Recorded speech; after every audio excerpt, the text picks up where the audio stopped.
3 मई 2026 सुबह के 9 बज रहे थे। पूरे देश में हजारों परीक्षा केंद्र, लाखों कमरे, करोड़ों उम्मीदें। 22 लाख से ज्यादा बच्चे अपनी सीट पर बैठे थे।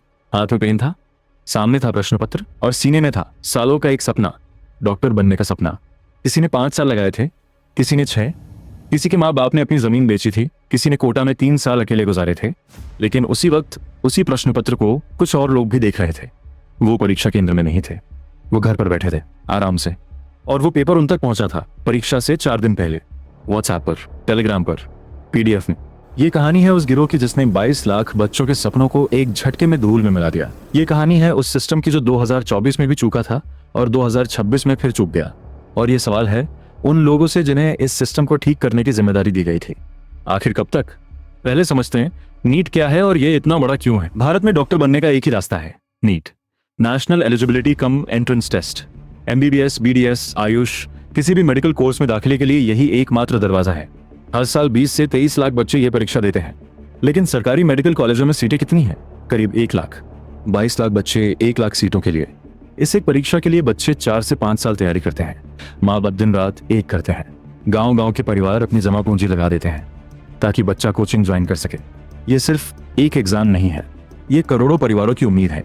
और इसी उम्मीद को इस बार एक गिरोह ने बिक्री पर लगा दिया। अब समझते हैं ये सब हुआ कैसे। अप्रैल 2026, परीक्षा से 1 हफ्ते पहले राजस्थान के जयपुर में एक आदमी किसी से संपर्क करता है। उसका नाम था मंगीलाल बिवल। मंगीलाल का बेटा नीट 2026 देने वाला था, लेकिन मंगीलाल ने मेहनत का रास्ता नहीं चुना, उसने शॉर्टकट चुना। मंगीलाल ने एक ऐसे नेटवर्क से संपर्क साधा जो नीट का पेपर पैसों में बेचता था। उस नेटवर्क तक पहुंचाने वाला था नासिक, महाराष्ट्र का शुभम खैरनार। शुभम ने मंगीलाल को गुरुग्राम के यश यादव से मिलाया। यश यादव यही वो इंसान था जिसके हाथ में था असली माल। सीबीआई की जांच के मुताबिक 29 अप्रैल 2026 को परीक्षा से 4 दिन पहले यश यादव ने टेलीग्राम पर 3 पीडीएफ भेजे। Physics, chemistry, biology. ये नीट 2026 के असली प्रश्न पत्र थे। मंगीलाल ने यह सौदा 10 लाख रुपए में किया था। उसने वो पीडीएफ प्रिंट करवाए और बांट दिए अपने बेटे अमन बिवल को, अपने रिश्तेदारों को और अपने जानने वालों को। विकास बिवल ने व्हाट्सएप और इंस्टाग्राम के जरिए और उम्मीदवारों के नाम यश यादव तक पहुंचाए। 3 मई को परीक्षा हुई और जो बच्चे घर पे पेपर पढ़ चुके थे वो अंदर जाकर बैठ गए। जिन्होंने सालों तक रातों को जाकर पढ़ाई की थी वो धोखा खाकर बाहर आए। सीबीआई जब जांच में उतरी तो नेटवर्क सामने आया वो किसी एक इंसान का काम नहीं था। अदालत ने खुद कहा कि ये एक ऑर्गेनाइज्ड गैंग है। जो लोग पैसे देकर डॉक्टरी की डिग्री खरीदना चाहते थे उनके लिए गिरोह एक बाजार की तरह काम करता था।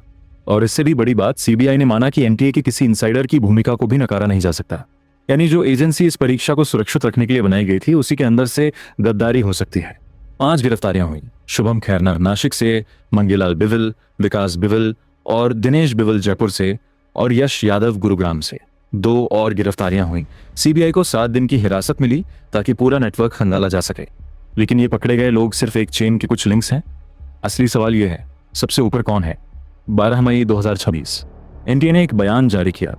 नीट यूजी 2026 की परीक्षा जो 3 मई को हुई थी रद्द की जाती है। यह पहली बार था भारत के इतिहास में जब एनटीए ने खुद एक पूरी परीक्षा को आधिकारिक तौर पर रद्द किया। 22 लाख से ज्यादा बच्चों का भविष्य एक झटके में अधर में लटक गया।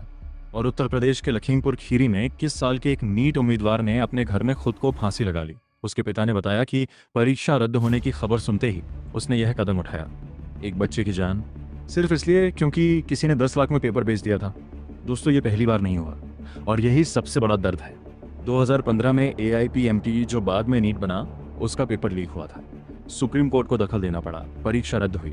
उसके बाद सरकार ने एनटीए बनाया, एक खास एजेंसी जिसकी जिम्मेदारी थी देश की बड़ी परीक्षाएं बिना किसी गड़बड़ी के कराना। लेकिन 2024 में क्या हुआ? सीबीआई की जांच में सामने आया कि झारखंड के हजारीबाग के OSS स्कूल से प्रश्न पत्र चुराए गए थे। बिहार में सेफ हाउस बनाए गए जहां बच्चों को रात भर जवाब याद करवाए गए। पुलिस ने जले हुए कागज के टुकड़े बरामद किए। देश भर में आंदोलन हुए, लेकिन सुप्रीम कोर्ट ने पूरी परीक्षा रद्द करने से इनकार कर दिया। सिर्फ 1563 बच्चों को दोबारा परीक्षा दिलाई गई। उस कांड का मास्टरमाइंड था संजीव कुमार सिंह उर्फ मुखिया। गिरफ्तारी हुई, देश ने राहत की सांस ली। लेकिन सीबीआई 90 दिन के अंदर चार्जशीट दाखिल नहीं कर पाई और अगस्त 2025 में मुखिया को डिफॉल्ट बेल मिल गई। जो आदमी देश के सबसे बड़े एग्जाम स्कैम का मास्टरमाइंड था वो खुली हवा में घूमने लगा और 2026 में एक नया गिरोह फिर वही खेल खेल गया। 2024 के बाद सरकार ने पूर्व इसरो चीफ के राधाकृष्णन की अध्यक्षता में एक समिति बनाई थी। समिति ने 101 सिफारिशें दी। बायोमेट्रिक वेरिफिकेशन, एआई आधारित उम्मीदवार पहचान, एन्क्रिप्टेड डिजिटल प्रश्न पत्र, मजबूत सीसीटीवी निगरानी, कंप्यूटर बेस्ड टेस्टिंग। तो इन 101 सिफारिशों का क्या हुआ? 2026 की परीक्षा फिर भी पेन पेपर पर हुई, फिर भी पीडीएफ व्हाट्सएप पर घूमती रही, फिर भी एक गिरोह ने 10 लाख में पेपर बेच दिया।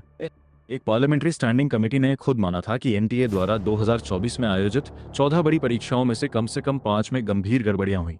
यूजीसी नेट स्थगित हुआ, नीट पीजी स्थगित हुआ, जेईई मेन 2025 में 12 सवालों को गलत पाया गया और फाइनल आंसर की से हटाना पड़ा। कमेटी ने साफ कहा था एनटीए को तुरंत अपना काम सुधारना होगा। लेकिन हुआ क्या? कागजों पर सिफारिशें रहीं और बच्चे ठगे जाते रहे। राजस्थान के लातूर में एक अभिभावक ने पुलिस को शिकायत दी। उन्होंने बताया कि एक प्राइवेट कोचिंग इंस्टीट्यूट ने परीक्षा से पहले एक मॉक टेस्ट कराया जिसमें 42 सवाल एक्चुअल नीट पेपर से मिले। राजस्थान पुलिस की स्पेशल ऑपरेशंस ग्रुप के मुताबिक एक गेस्ट पेपर जो परीक्षा से पहले बाजार में घूम रहा था उसमें 120 से 140 सवाल एक्चुअल पेपर से मैच करते थे। यानी यह सिर्फ 1-2 लोगों की चालाकी नहीं थी, ये एक पूरा बाजार था जहां कोचिंग इंस्टीट्यूट्स, मिडिलमैन और भ्रष्ट तत्व मिलकर नीट को एक कमोडिटी की तरह बेच रहे थे। शिक्षा मंत्री धर्मेंद्र प्रधान ने ऐलान किया 2027 से नीट पूरी तरह कंप्यूटर बेस्ड टेस्ट यानी सीबीटी हो जाएगी। ये एक जरूरी कदम है। लेकिन 2026 के 22 लाख बच्चों का क्या? उनकी दोबारा परीक्षा कब होगी? मेडिकल एडमिशंस कब शुरू होंगी? और जो बच्चा लखीमपुर खीरी में चला गया उसे कौन वापस लाएगा? दोस्तों, ये सिर्फ एक एग्जाम का मामला नहीं है, ये उस सिस्टम की कहानी है जो हर साल करोड़ों बच्चों से एक वादा करता है, मेहनत करो सफलता मिलेगी। लेकिन जब वही सिस्टम एक गिरोह के हाथों बिकने लगे, जब 10 लाख रुपए में पेपर मिल जाए, तो उस वादे का क्या मतलब रहता है? जो बच्चे ईमानदार हैं, जो रात 2 बजे तक जागकर ऑर्गेनिक केमिस्ट्री रखते हैं, जो एनसीईआरटी को 1-0-1-0 बार पढ़ते हैं, वो इस सिस्टम के सबसे बड़े शिकार हैं। उनकी कोई गलती नहीं, लेकिन उनका नुकसान सबसे ज़्यादा है। सीबीआई जांच कर रही है, न्यायालय नज़र रखेगा, नई तारीखें आएंगी, लेकिन जब तक एनटीए की पूरी जवाबदेही तय नहीं होती, जब तक इस एग्जाम माफिया की जड़ें नहीं कटती, ये सिलसिला थमने वाला नहीं है। 2015 में हुआ, 2024 में हुआ, 2026 में हुआ, अगली बार कब होगा? दोस्तों, अगर वीडियो पसंद आया तो इसे एक लाइक ज़रूर करें। उन सभी बच्चों के लिए शेयर करें जो आज भी अपनी किताब लेकर बैठे हैं और डॉक्टर बनने का सपना देख रहे हैं। चैनल को सब्सक्राइब करें ताकि हम ऐसी ज़रूरी कहानियाँ आप तक लाते रहें। तब तक के लिए जय हिंद, जय भारत।